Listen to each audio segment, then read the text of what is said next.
বন্ধুরা আবার আসলাম একটা নতুন ভিডিও নিয়ে। আপনাদের মূল্যবান সময়টা নষ্ট না করে জলদি করে ভিডিওটা এখানে শেষ করে দিয়েছি। ধন্যবাদ। আমি বুঝতে পেরেছি আপনারা এটাই ভাবছেন। চলেন যাই, ভিডিওটা দেরি না করে জলদি করে স্টার্ট করে দেই। আসসালামু আলাইকুম প্রিয় বন্ধুরা, আমরা রওনা দিলাম শিলিগুড়ি থেকে। আজকে যাব দুপুরে।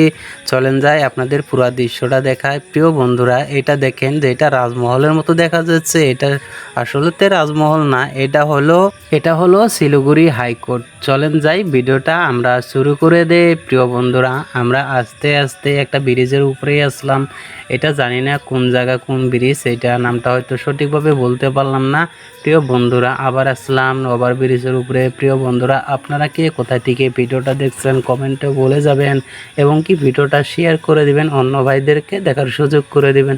প্রিয় বন্ধুরা, আপনাদেরকে জানাই, আমাদের আসামের থেকে কেউ যদি শিলিগুড়ি এবং কলকাতার দিকে রওনা দেন, ধুবড়ি দিয়ে যেটা রাস্তা ছিল এইটা রাস্তা দিয়ে আসবেন ফুলবাড়ি হয়ে। অনেকটা রাস্তাটা পরিবর্তন আছে, রাস্তাটা খুব সুন্দর।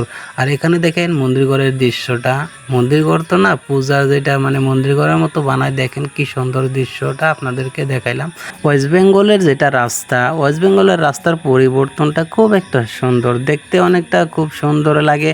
আর রাস্তাঘাটে চলাফেরা করতেও খুব একটা সুন্দর লাগে, কারণ এইদিকে পুরাটা হলো আপনার 4 লাইন, আর অনেকটা রাস্তাগুলো অনেক সুন্দর করে বানিয়েছে, তার জন্য মানে অনেকটা ভালো। এই জন্যে আপনারা আসতে পারেন গরিপুর দিয়ে ফুলবাড়ি হয়ে আপনারা শিলিগুড়িতে আসতে পারবেন। প্রিয় বন্ধুরা, একটা কথা না বললে নয়, আমরা গিয়েছিলাম দার্জিলিং আমরা উঠতে পারি নাই, আমাদের বাইকটা কমজোরি ছিল। তো আমার বাইকটা কমজোরি থাকার কারণে আমরা দার্জিলিং যেয়ে উঠতে পারি নাই, কিন্তু আমরা ব্যাপারটা ধরতে পারছিলাম না। এখানে একটা গ্যারেজের চেনটা টানবো বলে এখানে খাড়া হয়েছিলাম। তো খাড়া হওয়ার পিছে এখানে একটা গ্যারেজ ছিল, গ্যারেজ চালাকে আমরা বললাম যে দেখো তো ভাই কি হয়েছে, চেনটা একটু টানতে লাগবে, টানিয়ে দাও তো। ভাইটা আবার সুন্দর কাজ জানে, তো ভাইটা আবার বললো কি না, তোমার চেনে তো সমস্যা হয় না। চেনের সমস্যা হয়েছে, কিন্তু চেনের যেটা মেন মালটা আছে ইঞ্জিনের এইখানে মানে ডাইনামার এখানে, এটা সঠিকটা বলতে পারলাম না। তো এই মালটা নষ্ট হয়েছে বলে বলেছিল, তো সেই মালটা আমরা চেঞ্জ করে নিলাম। ভাইয়াটা অনেক সুন্দর করে কাজটা করে দিল, তার জন্য মানে ধন্যবাদ ভাইয়াকে। ভাইয়াটা ব্যাপারটা ধরতে পারছিল দেখে আমরা মানে অতি সহজে কামটা করে নিয়ে আমরা হয়তো এখন যাওয়ার দিকে রওনা দিব। তো প্রিয় বন্ধুরা, আপনারা আমাদের ভিডিওর সাথে থাকার জন্য আপনাদেরকে ধন্যবাদ দিলাম আর অভিনন্দন দিলাম। প্রিয় বন্ধুরা, আপনারা সুস্থ থাকবেন, আমরা অনেকটা সুস্থ ছিলাম। প্রিয় বন্ধুরা, মোটামুটি আমাদের বাইকের কামটা কমপ্লিট হওয়ার পথে, আমরা কামটা হয়ে গেলে আমরা চলে যাব।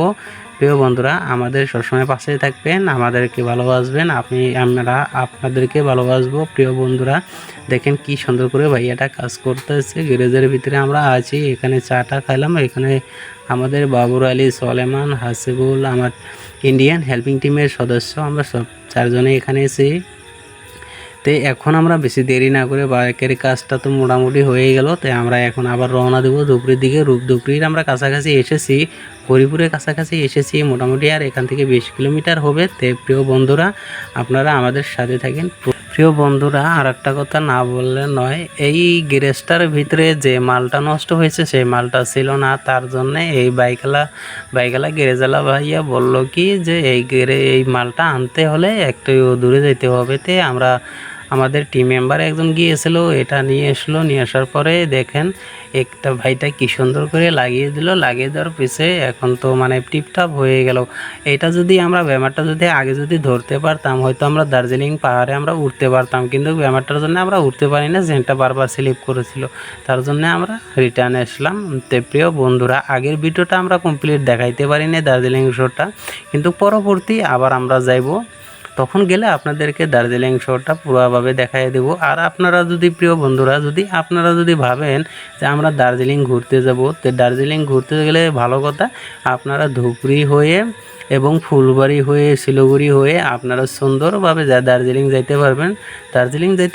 এটা বেশ ভালো কথা। কিন্তু বন্ধুরা, আপনারা কমজোরি গাড়ি নিয়ে আসবেন না, ভালো গাড়ি নিয়ে আসবেন, যাতে উপরে উঠতে পারেন। আর যদি কমজোরি গাড়ি নিয়ে আসেন, ওখানে আপনার দার্জিলিং পাহাড়ের নিচে হয়তো অনেকগুলো গাড়ি রেখে আছে, তো ওইগুলো গাড়ি আপনারা ভাড়া করে আপনারা যাইতে পারবেন। আর বিশেষ করে যদি ফাঁকে তুকে যদি আপনারা যদি আসাম থেকে ভাবে থাকেন যে আমরা আসাম থেকে যাব, তো তো বাইক নিয়ে যাব, তো বাইক নিয়ে যাবেন যদি, কিন্তু ভালো বাইক নিয়ে যাবেন আপনারা, যাতে সুস্থভাবে যাতে উঠতে পারেন। দার্জিলিংয়ের পাহাড়গুলো এত খাতারনাক পাহাড়, আমরা কখনো ভাবতেও ছিলাম না যে এত খাতারনাক পাহাড়, হয়তো রাস্তাটা এতটা মানে কঠিন হয়ে যাবে, আমরা কখনো ভাবছিলাম না। আমরা ভাবছিলাম যে হবে সামান্য কিছু একটা, মানে আমাদের আসামে যেরকম মানে এরকমটা হবে আর কি, তো সেরকমটা নয়। দার্জিলিংয়ের পাহাড় যে এত ভয়ানক আমরা কখনো ভাবতেই পারি না। মানে নিচে থেকে ফাঁকে থেকে দেখেছিলাম, তো ভাবছিলাম যে অতি সহজে আমরা উঠে যাব, কিন্তু সেখানে যখন আমরা রাস্তার দিকে মানে রওনা দিয়েছিলাম, তখন দেখতে পেলাম ওরে বাবা, এটা তো আমরা উঠতে পারবো না গো। এটা উঠিও বন্ধুরা, আজকের ভিডিওটা বেশি বড় করা যাবে না। ধন্যবাদ, খুদা হাফেজ, আপনারা সুস্থ থাকবেন।